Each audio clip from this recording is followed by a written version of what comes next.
Enjoying a nice, crispy Sauvignon Blanc with my buddy, Chris Mudgett of B&T. You guys have seen him plenty of times on the program. Always an honor. Really, it is, Chris. Likewise. Now, let's talk about something I'm very excited about. It took a minute. This is a program that you guys talked to me about that I said I am in. Please, I need a review copy as soon as possible. And then, lo and behold, maybe a month ago, I get a Glock 19 with an ACRO in this incredible setup at my FFL. Brought it to Thunder Ranch. I love this gun. This is one of my most favorite handguns. You know what? I'm going to shut up and I'm going to let you tell everyone about what B&T is doing. So here's how this whole Glock 19 ACRO cut happened.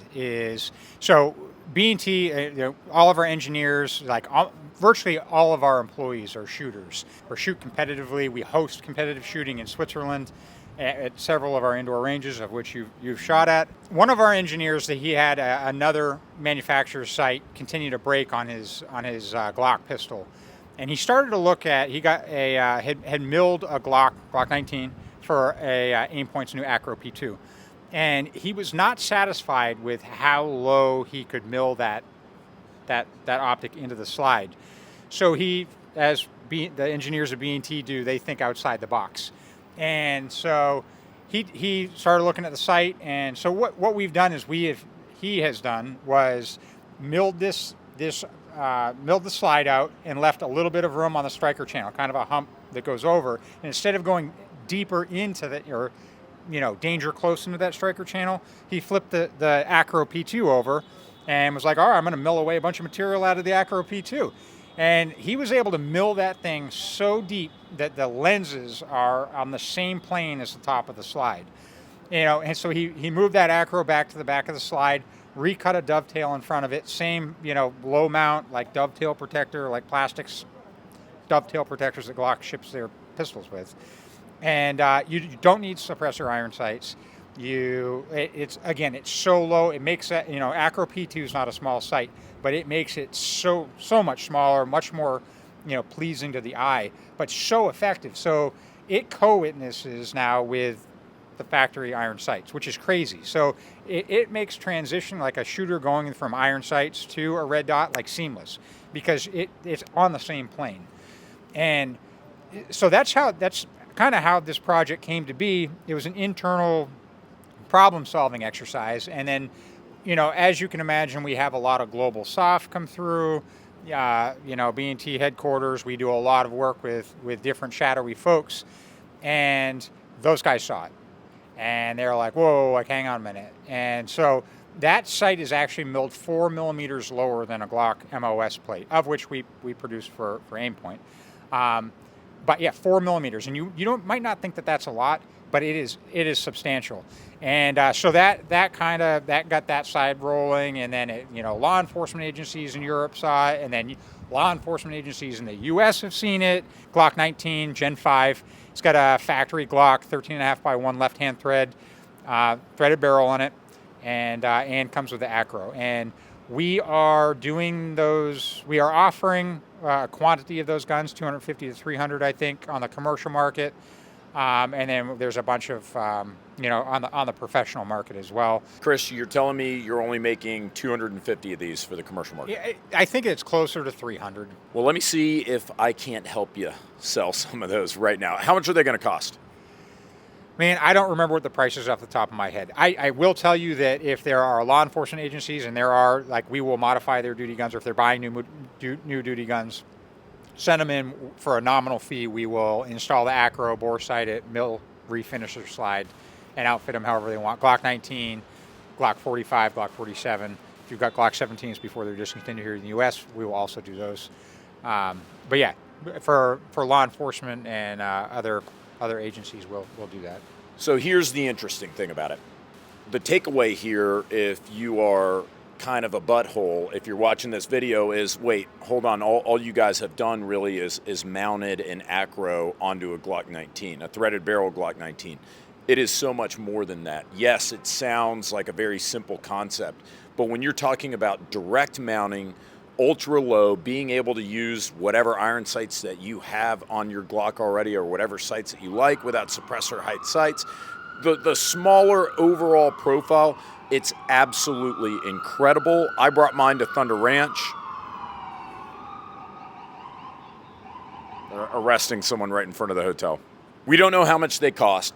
So be that as it may, let's say that it's a fair price because you're getting an ACRO. It's going to be direct mounted to a Glock. We all love our Glock 19s. God knows that I do. What I did, I actually sent you guys my Glock 19, a Gen 3 RTF2 frame, which I think is the best Glock 19 of all time, arguably the best handgun of all time.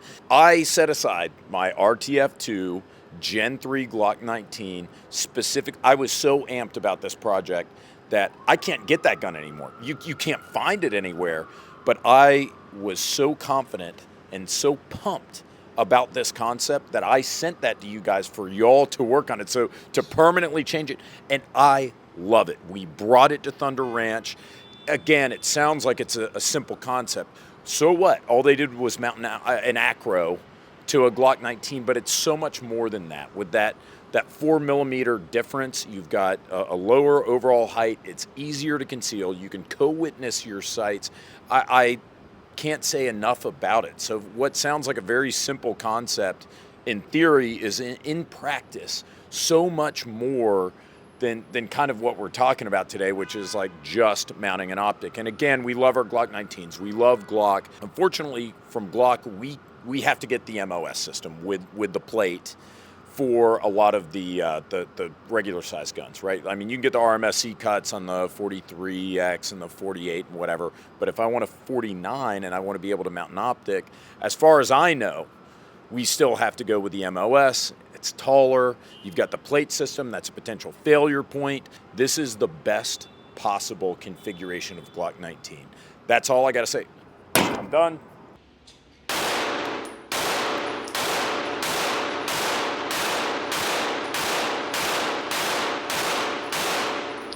See, I don't need a fancy ass 2011.